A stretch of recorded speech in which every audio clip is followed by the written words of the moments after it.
Comparatively CPT coding better ആണെന്ന് പറയും. തുടക്കത്തിലെ സാലറി കുറവാണെങ്കിലും CPT കോഡിങ് ചെയ്ത ഒരാൾ HCT കോഡിങ്ങിലോട്ട് തിരിച്ചു മീൻസ് അതിലോട്ട് ഷിഫ്റ്റ് ആകാനുള്ള ചാൻസസ് കുറവാണ്. കാരണം പറഞ്ഞാൽ പിന്നെ എന്തെങ്കിലും നെഗറ്റീവ്സ് വല്ലതും ഫീൽ ചെയ്തിരുന്നോ? നെഗറ്റീവായിട്ട് പോയിട്ട് ആദ്യമായിട്ട് നിങ്ങൾ പോയിട്ട് ഒരു കമ്പനിയിൽ വല്ലതും ഫീൽ ചെയ്തിരുന്നോ?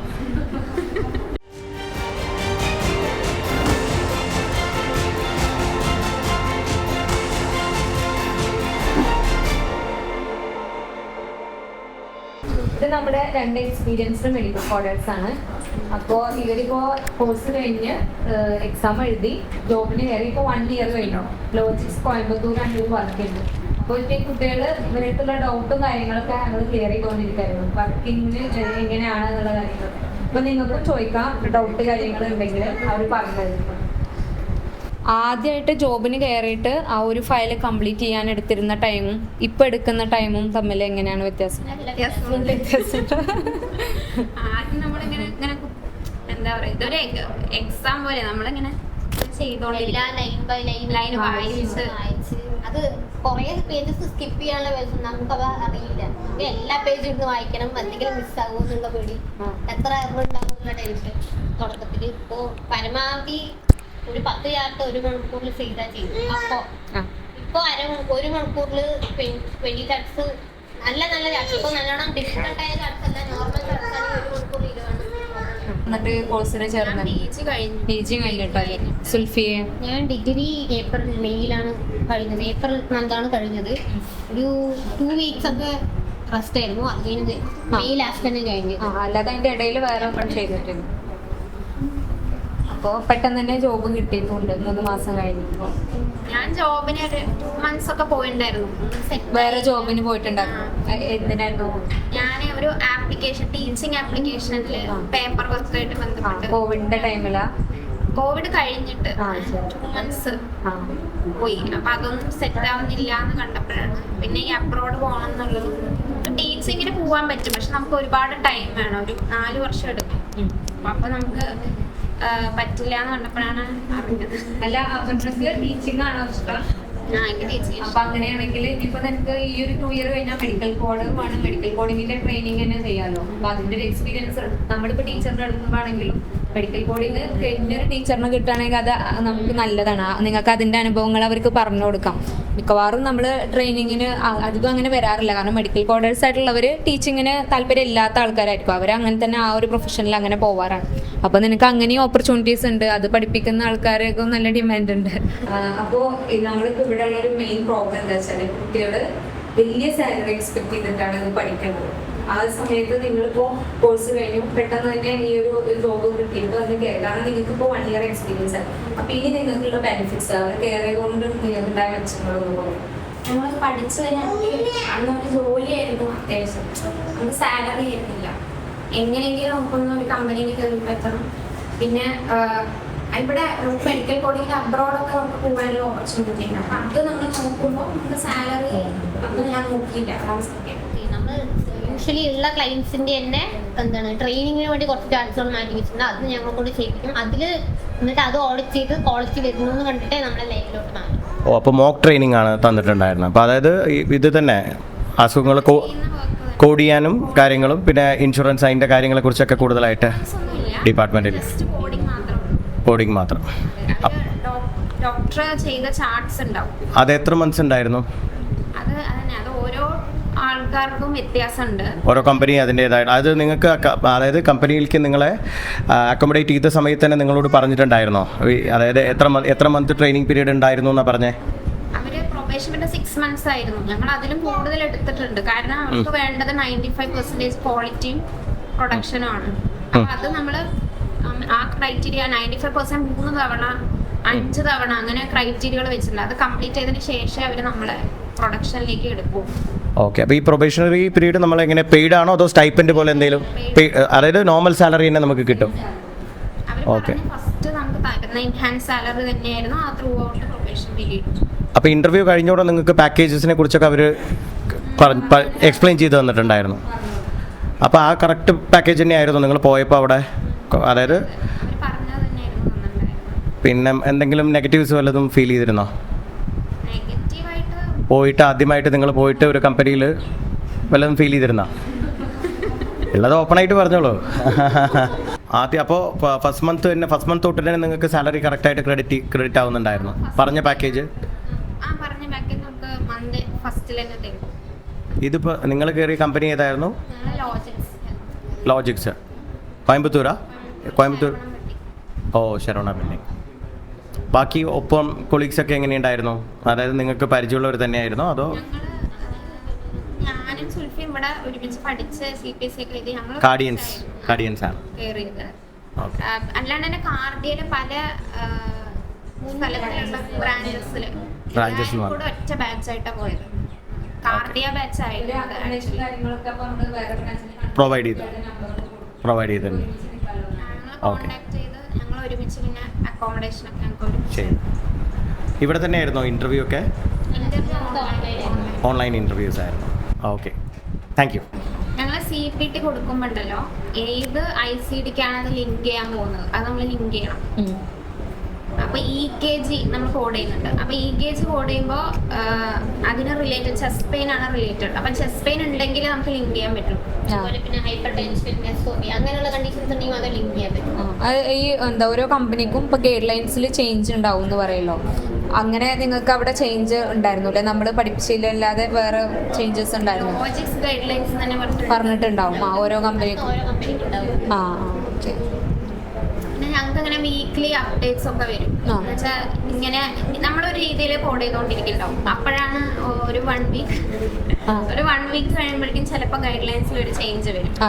അപ്പൊ നമ്മൾ മീറ്റിംഗ് വെച്ച് നമുക്ക് കാര്യങ്ങളൊക്കെ പറഞ്ഞു തന്നിട്ട് നമ്മൾ അതുപോലെ കോഡ് ചെയ്യും. നമ്മുടെ ഹോസ്പിറ്റൽസ് ഒക്കെ വരുന്നത് അമേരിക്കയിലാണ്. അവിടുത്തെ ഹോസ്പിറ്റൽസിൽ ഡോക്ടേഴ്സ് എമർജൻസി ഡിപ്പാർട്ട്മെന്റ് ആണെന്ന് പറഞ്ഞു.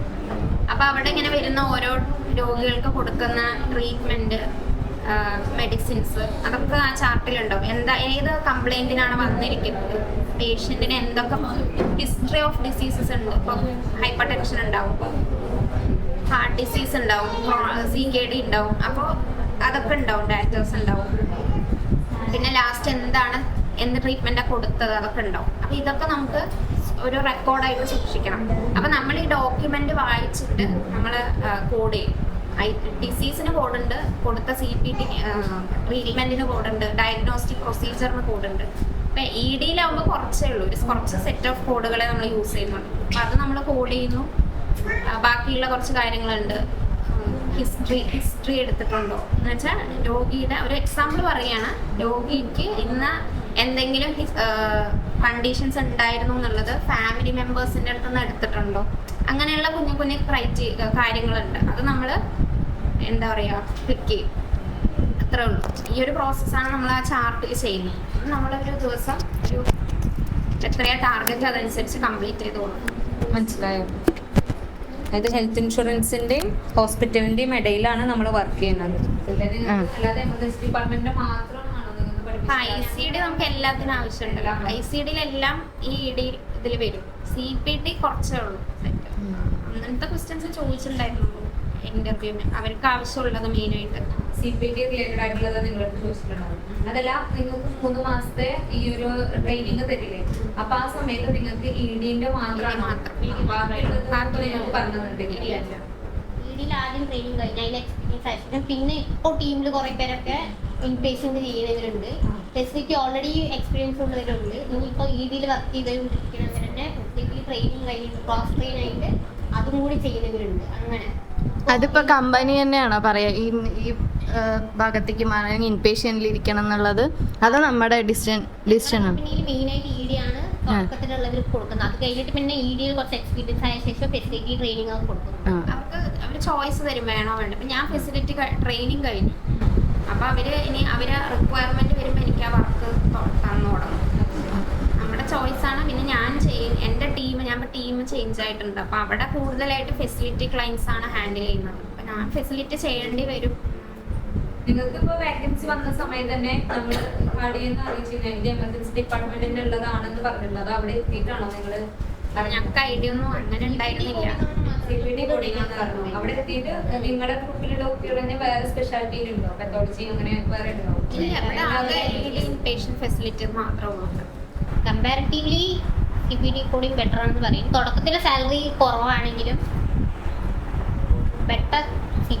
CPT കോഡിംഗ് ചെയ്ത ഒരാൾ HCD കോഡിങ്ങിലോട്ട് തിരിച്ചു മീൻസ് അതിലോട്ട് ഷിഫ്റ്റ് ആകാനുള്ള ചാൻസസ് കുറവാണ്. കാരണം പറഞ്ഞാൽ വാല്യൂ കൂടുതൽ CPT കോഡിംഗ്. പിന്നെ ഇന്ത്യയിലെ HCC കോഡിംഗ് ആണ് കൂടുതലുള്ളത് കേട്ടിട്ടുണ്ട്. പക്ഷെ അബ്രോഡ് CPT കോഡിംഗ് തന്നെയാണ്. നിങ്ങൾക്ക് ഇവിടെ തന്നെ നമുക്കിപ്പോ നമ്മുടെ അബ്രോഡ് പോണ എന്തിനാണ്? നല്ല പാക്കേജ് കിട്ടാൻ വേണ്ടിയിട്ടല്ലേ, ലൈഫ് പെട്ടെന്ന് സെറ്റ് ആവണം. അപ്പോ ഇവിടെ എന്താന്ന് വെച്ചാൽ HCC കോഡിങ്ങിന് നല്ല സാലറി ഉണ്ട്. നമ്മുടെ ഇന്ത്യന്റെ ഉള്ളിൽ ഹൈദരാബാദിലൊക്കെ വന്നായിട്ടൊക്കെ 30 സ്റ്റാർട്ടിങ്ങിൽ തന്നെ കിട്ടിയിട്ടുണ്ട്. അപ്പൊ അതിനേക്കാളും ഉണ്ട്. അപ്പൊ അവർക്ക് എന്ന് വെച്ചാൽ പുറത്ത് പോകുന്നേക്കാൾ നല്ല സാലറി നാട്ടിൽ നിന്നിട്ട് തന്നെ കിട്ടുകയാണെന്നുണ്ടെങ്കിൽ അവർക്ക് അതാണ് ബെറ്റർ. പക്ഷെ ഈ ഒരു ഇവരെ ഇപ്പൊ കേരള പ്രോജക്റ്റിന് കയറുമ്പോൾ സ്റ്റാർട്ടിങ് ഒരു 10K 12K ഒക്കെ ഉണ്ടാവുള്ളൂ.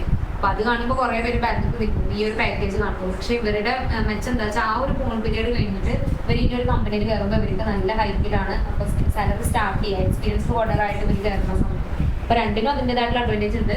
HCCക്ക് ആകുമ്പോൾ ആദ്യമേ നല്ല പാക്കേജ് കിട്ടും. പിന്നെ നിങ്ങൾ അബ്രോഡ് പോകേണ്ട ആവശ്യമില്ല.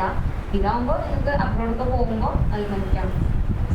വർക്കിന്റെ ഇടയ്ക്ക് CPC എടുക്കുന്നത് അത് നമ്മൾ ആദ്യം നമ്മൾ പഠിച്ചുകൊണ്ടിരിക്കുന്ന സമയത്ത് ബുക്കായിട്ട് നമ്മൾ നല്ലോണം ഫെമിലിയർ ആണ്. എങ്ങനെ എടുക്കണം, ആ സ്പീഡ് കിട്ടും. വർക്ക് ചെയ്ത് തുടങ്ങുമ്പോൾ നമുക്ക് സെപ്പറേറ്റ് ആയിട്ട് ഒരു ഇതുണ്ട്, സൈറ്റ് പോലെയുണ്ട് കോഡുകൾ എടുക്കാൻ വേണ്ടിയിട്ട്. അതിൽ നമ്മൾ കോഡ് എടുത്തു തുടങ്ങി കഴിഞ്ഞാൽ നമുക്ക് അതിൽ ജസ്റ്റ് ഇപ്പോൾ ഒരു കോഡ് അപ്ലൈ ജസ്റ്റ് ന്യൂമോഡിയ എന്ന് വെച്ചാൽ കോഡ് ഡയറക്റ്റ് വരും. അങ്ങനെ നമ്മൾ എടുത്ത് ശീലിച്ചിട്ട് ബുക്കിലെടുത്ത് പിന്നെ CPC എഴുതണം, ബുക്കിൽ പഠിക്കണം എന്ന് പറയുമ്പോൾ ആ ഒരു ചേഞ്ച് നല്ല ബുദ്ധിമുട്ട് നമ്മെ എഫക്റ്റ് ആവും. അപ്പോൾ ഞങ്ങൾ രണ്ടുപേരും മുന്നേ എടുത്തുകൊണ്ട് അത് അത്ര എഫക്റ്റ് ഇല്ല. ഞങ്ങളുടെ കൂടെ ഉള്ളവരെ ഇപ്പോൾ ഇനി CPC എടുക്കണം എന്ന് പറയുമ്പോൾ അവർക്ക് ഇത് ഇന്ന പോലെ സൈറ്റിൽ ചെയ്ത് ശീലമായിട്ട് പിന്നെ ബുക്കിലോട്ട് കൺവേർട്ട് ആകുമ്പോൾ ഒരു ബുദ്ധിമുട്ട്. ഇൻഷുറൻസ് പറയുന്നത് നമ്മുടെ ESI ആണ്. പിന്നെ അവിടെ എക്സ്പീരിയൻസ്ഡ് ആവുമ്പോഴാണ് വേറെ പ്രൈവറ്റ് ആയിട്ടുള്ളത് തരുന്നത്. മെഡിക്കൽ ഇൻഷുറൻസ് തന്നെ ESIന്റെ ബെനിഫിറ്റ്സ് ഉണ്ട്. പിന്നെ വേറെ എന്തെങ്കിലും ഫെസിലിറ്റീസ് ഇപ്പോൾ ഒപ്റ്റം ആണെങ്കിൽ ഇപ്പോൾ ക്യാബ് ഫെസിലിറ്റി ഒക്കെ പ്രൊവൈഡ് ചെയ്യുന്നത് അതുണ്ടല്ലേ? ഞങ്ങളുടെ വീട് അടുത്തായതുകൊണ്ട് ഞങ്ങൾ ഓപ്റ്റ് ചെയ്യുന്നില്ല. രണ്ടുപേരും ഒരേ സ്ഥലത്താണോ സ്റ്റേ ചെയ്യുന്നത്? ഞങ്ങൾ 1 കിലോമീറ്റർ റേഡിയസിനകത്ത് തന്നെയാണ് ഞങ്ങൾ സ്റ്റേ വരുന്നത്. നടന്നു പോകും. അതിനൊരു ക്യാബ് പ്രൊവൈഡ് ചെയ്യണേ പ്രശ്നമില്ല. പിന്നെ ഞങ്ങൾ എടുക്കുക അത്ര അടുത്തല്ലേ? ക്യാബ് മിസ് ചെയ്യാൻ പാടില്ല എന്നുണ്ട്, അത് കമ്പനി റൂളാണ്. പിന്നെ ബെനിഫിറ്റ് പറയാൻ ഞങ്ങൾക്ക് ടീം ഔട്ടിംഗ് ഉണ്ട്. അതപ്പോ ഞങ്ങൾക്ക് മെയിൽ 25th ടീം ഔട്ടിംഗ് ഉണ്ട്. ഡിന്നർ അങ്ങനെയുള്ള എക്സ്ട്രാ കാര്യങ്ങളൊക്കെ ഉണ്ടാവും. ദീപാവലിക്ക് ഗിഫ്റ്റ് തരും. ശരി. അപ്പൊ ആൾക്കാർക്ക് മനസ്സിലാവാറുണ്ടോ അതെന്താണ്? ഒരുപാട് ആൾക്കാർക്ക് മനസ്സിലാവാറില്ല. പിന്നെ അത് പറയുന്ന ആൾക്കാരെ ഡിപ്പെൻഡ് ചെയ്യും. നിങ്ങൾ എന്താ പറയാറ്? Normally IT പ്രൊഫഷനാണ്. ഫീൽഡ് ഞാൻ മെഡിക്കൽ കോഡർ തന്നെയാണ്. മെഡിക്കൽ കോഡർ മനസ്സിലാവും നമുക്ക് തോന്നുന്ന ആൾക്കാർ നമ്മൾ മെഡിക്കൽ കോഡർ എന്ന് പറയും. ഇപ്പോഴും കുറെ പേർക്ക് അറിയില്ല അതെന്താ സംഭവം. മെഡിക്കൽ പക്ഷെ വ്യത്യാസമുണ്ട്. ഇപ്പൊ വ്യത്യാസമുണ്ട് അല്ലെ? ചോദിക്കുന്നുണ്ട്. സ്വന്തം സാലറി വന്നപ്പോ എന്തെങ്കിലും ഇഷ്ടമുള്ള കാണുമ്പോ വാങ്ങാൻ തോന്നും. കാരണം വാങ്ങാനുള്ള ഒരു ചാൻസ് ഉണ്ട്. വീട്ടുകാരെ ചോദിക്കണ്ടല്ലോ. അത് അല്ലാണ്ടാണെങ്കിലും വീട്ടിലിപ്പോ എന്തെങ്കിലും ആവശ്യമുണ്ട്, എന്തെങ്കിലും പേയ്മെന്റ് ചെയ്യണമെങ്കിൽ എനിക്ക് ചെയ്യാൻ പറ്റും. അത് അവരോട് ചോദിക്കാണ്ടല്ലാണ്ട് ഇപ്പൊ ബേസിക് കാര്യമായിരിക്കും. വീട്ടിൽ വന്ന ഒരാൾ ഇലക്ട്രീഷ്യൻ വന്ന് പണിയെടുത്താണെങ്കിലും അതിനുള്ള പൈസ എനിക്ക് കൊടുക്കാൻ പറ്റും. വീട്ടിൽ നമുക്ക് മരുന്ന് വാങ്ങിച്ചു കൊടുക്കണമെങ്കിൽ അതിനുള്ള പൈസ എനിക്ക് കൊടുക്കാൻ പറ്റും.